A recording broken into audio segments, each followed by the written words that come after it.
Hello guys, അപ്പോൾ നമ്മളേ chicken കറി ഉണ്ടാക്കാൻ പോകണം കേട്ടോ. അപ്പോൾ ഇന്ന് ചിക്കൻ കറി ഉണ്ടാക്കാൻ പുതിയ ഷെഫൊക്കെ ഉണ്ട് കേട്ടോ. പുതിയ ഷെഫല്ല, പഴയ ഷെഫ് തന്നെയാണ്. അപ്പോൾ ഷെഫിനോട് നമുക്ക് ചോദിക്കാം എന്താണ് താങ്കൾ ഇവിടെ പ്രിപ്പയർ ചെയ്യുന്നതെന്ന്. ഹലോ സർ, താങ്കൾ എന്താണ് ഉണ്ടാക്കാൻ പോകുന്നത്? നല്ല അടിപൊളി ഒരു ചിക്കൻ കറി ഉണ്ടാക്കാൻ പോവാണ്. അതെ, അടിപൊളി ഒരു ചിക്കൻ കറി ഉണ്ടാക്കാൻ പോവുകയാണ്. എന്താവും എന്നുള്ളത് ദൈവത്തിനറിയാം. പരീക്ഷണങ്ങൾക്ക് വിധേയായിക്കൊണ്ടേയിരിക്കുകയാണ്. നമ്മുടെ തന്മോളുണ്ട്, തനുമോളും ഉണ്ട് കുക്കിങ്ങിന്. ഏട്ടന്മാരൊക്കെ പഠിക്കുന്നു കേട്ടോ. ഏട്ടന്മാരെ കാണിച്ചു തരേ. ഇതാ ഒരേട്ടന് ഇരുന്ന് പഠിക്കുന്നു. ഏട്ടന് നാളെ എന്താണ് പരീക്ഷ? മലയാളം. ഓക്കെ, എന്നാൽ പഠിച്ചോളൂ. വലിയേട്ടനും ഇവിടെ ഇരുന്ന് പഠിക്കുകയാണ്. അപ്പോൾ നമ്മൾ ഇവർ കുക്കിങ്ങിന് നിന്നാലും നമ്മൾ അടുത്തുണ്ടാവണം കേട്ടോ, അല്ലെങ്കിൽ ചിലപ്പോൾ കറി കോളായിന്ന് വരും. അപ്പോൾ ഗൈസ്, ചിക്കൻ കറി ഇവിടെ റെഡി ആയിക്കൊണ്ടിരിക്കുകയാണ് ഗൈസ്. ഞാൻ ഉണ്ടാക്കി തരുന്ന ചിക്കൻ കറീനെ കുറിച്ച് എന്താ അഭിപ്രായം? നല്ല കറിയാണ്. ടേസ്റ്റ് ഒക്കെ ഉണ്ടാവലുണ്ടോ? ഞാനുണ്ടാക്കിയിട്ടും അതേമാതിരി ടേസ്റ്റ് ഉണ്ടോ എന്ന് നോക്കണല്ലോ. അതെന്തായാലും ഉണ്ടാവില്ല. പണ്ടത്തെ വലിയ കുക്കാണ്, ഞാൻ പണ്ട് ഗൾഫ് പോയിട്ട് കുക്കിംഗ്. അതെ കേട്ടോ, ഏട്ടന് ഒന്നും അറിയണ്ടായിരുന്നില്ല കേട്ടോ, വെച്ചുണ്ടാക്കാൻ ഒന്നും അറിയില്ലായിരുന്നേ. ഏട്ടൻ സൗദിയിൽ പോയിട്ട് അവിടെ ഒറ്റയ്ക്ക് ലൈഫായതിന് ശേഷമാണ് കുക്കിംഗ് പഠിച്ചത് കേട്ടോ. അല്ലാതെ ഏട്ടനൊന്നും ഉണ്ടാക്കാൻ അറിയില്ലായിരുന്നു. സൗദിയിൽ നിന്ന് വന്നതിൻ്റെ ശേഷം പുള്ളിക്കാരൻ എല്ലാവരും ഒരുവിധം എല്ലാതും ഒക്കെ ഉണ്ടാക്കാൻ പഠിച്ചിട്ടുണ്ടായിരുന്നു കേട്ടോ. അപ്പോൾ അതുകൊണ്ട് കുക്കിംഗ് പഠിച്ചു. കുക്കിംഗ് പഠിച്ചുകൊണ്ട് ഞാൻ രക്ഷപ്പെട്ടു. അല്ലെങ്കിൽ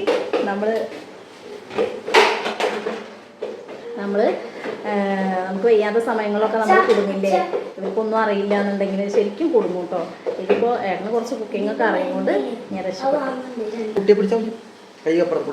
തനുമോൾ ഇതാ ഇവിടെ ഇരിക്കുന്നുണ്ട്. തനുമോൾ ഇവിടെ ഇരുന്ന് കളിക്കുന്നു കേട്ടോ. നല്ല കുട്ടിയായിട്ട് ഇരുന്ന് കളിക്കണേ. ചില സമയത്ത് ഞങ്ങൾ നല്ല കുട്ടിയായിരിക്കും, ചില സമയത്ത് ഞങ്ങൾ ഭയങ്കര അലമ്പായിരിക്കും കേട്ടോ. അപ്പോൾ ഇപ്പോൾ ഇന്ന് ഏട്ടൻ കുറച്ച് നേരത്തെ വന്നപ്പോൾ ഏട്ടനെ കണ്ടപ്പോൾ ഭയങ്കര കള്ളത്തരം കേട്ടോ. അപ്പോഴേ ഏട്ടനോരോ ഓട്ടം വന്നിട്ട് ഏട്ടൻ പോയിട്ടോ. അപ്പോൾ എനിക്ക് എപ്പോഴുള്ളൊരു പരാതിയാണത്, ഏട്ടൻ്റെ കൂടെയുള്ള സമയം എനിക്ക് വളരെ കുറവാണെന്നുള്ളതാണ് കേട്ടോ എൻ്റെ പരാതി. സ്വന്തം ഭർത്താവിൻ്റെ കൂടെ സമയം ചെലവഴിക്കാൻ കിട്ടാത്ത എല്ലാ പെണ്ണുങ്ങൾക്കും എന്നും ഈ പരാതി ഉണ്ടാവും കേട്ടോ. ഞാൻ അങ്ങനെ പരാതി പറയുന്ന ഒരാളാണ്. കാരണം ഏട്ടൻ കുറച്ച് സമയം ഇവിടെ നിൽക്കുമ്പോഴേക്കേ ഏട്ടൻ എന്തെങ്കിലും ആരെങ്കിലും ട്രിപ്പ് വിളിച്ചിട്ട് ഏട്ടൻ അങ്ങനെ പോകും കേട്ടോ.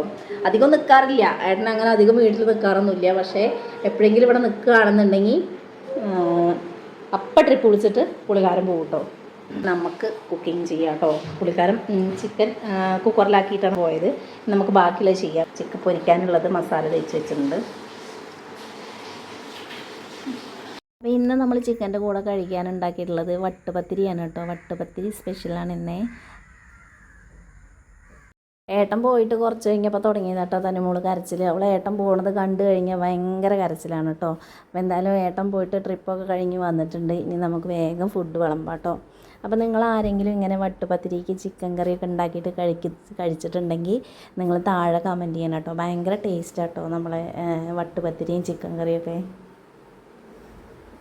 ഇവിടെ പിള്ളേർക്ക് ചിക്കൻ കറീൻ്റെ കൂടെ എങ്ങനത്തെയൊക്കെ ഉണ്ടാക്കി കഴിക്കാനാണ് കേട്ടോ കൂടുതൽ ഇഷ്ടം. നമ്മൾ വട്ടുപത്തിരിയോ അതേപോലെ പത്തിരി, പിന്നെ നമ്മൾ വെള്ളയപ്പം അല്ലെങ്കിൽ നൂലുപുട്ട്, പുട്ട്, അങ്ങനെ എന്തെങ്കിലുമൊക്കെ സ്പെഷ്യലായിട്ട് ഉണ്ടാക്കി കൊടുക്കണതാണ് അവർക്ക് ഇഷ്ടം കേട്ടോ. ചോറിൻ്റെ കൂടെ കഴിക്കുന്നേക്കാൾ കൂടുതൽ ഇഷ്ടം അവർക്ക് ഇങ്ങനെ കഴിക്കാനാണ്. അപ്പോൾ നമ്മളധികം എങ്ങനെയാണ് ചിക്കൻ കറീൻ്റെ കൂടെ ഇങ്ങനെ എന്തെങ്കിലുമൊക്കെ ഉണ്ടാക്കിയിട്ടാണ് കഴിക്കാറ് കേട്ടോ. അപ്പോൾ വീഡിയോസൊക്കെ നിങ്ങൾക്ക് ഇഷ്ടപ്പെടുകയാണെന്നുണ്ടെങ്കിൽ തീർച്ചയായും നമ്മളെ ഒന്ന് സപ്പോർട്ട് ചെയ്യണം കേട്ടോ. ഓക്കെ, ടാറ്റാ.